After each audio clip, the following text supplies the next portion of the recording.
निरहिया तू जाए द विदेशवा भेजम पैसावा तो करी है ऐसावा। तो हमरा सुना का कह ए हो करबो लड़ाइया नमवा ले बजे दुबैया के करबो लड़ाइया नमवा ले बजे दुबैया के बार देबो मच से राजा तोहरा कमैया के बार देबो मच से राजा तोहरा कमैया के।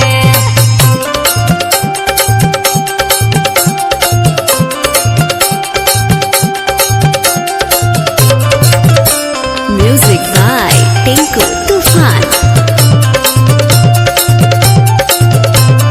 ए हो एगो बात कही कह देखो तो एही जा लोग गजरा मुरई बेच के मार नोट पर नोट छाप के धो देलक। अरे तोरा कहे के मतलब का बा?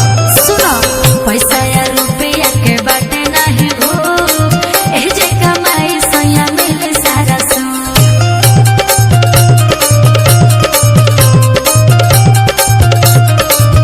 अरे सुना सुनाओ बदलल जमाना अपन बदलना बिचरवा दुनिया ना हो बड़ी कम मिलेला गौवा में पगड़वा दुनिया। खर्चे कितना बा हनु कैसे चली जाइबो नहीं छोड़म कलैया के कैसे चली जाइबो नहीं छोड़ब कलैया के बारी देबो मच से राजा तोहरा कमैया के बारी देबो मच से राजा तोहरा कमैया के।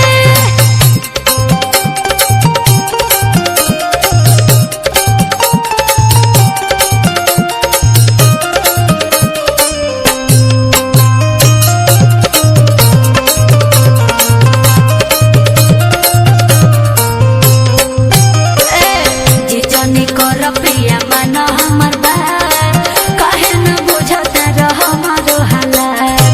अरे जिया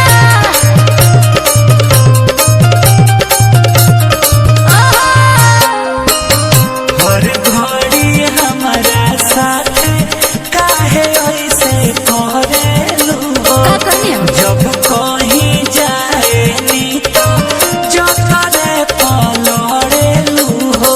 अरे तो ही किया वो मन जाना चंदन जे पड़े तोहरा पैया के मन जाना चंदन टिंको पड़े तोहरा पैया के बारी देबो बुझला नु तोहरा कमैया के बारी देबो मच से राजा तोहरा कमैया के।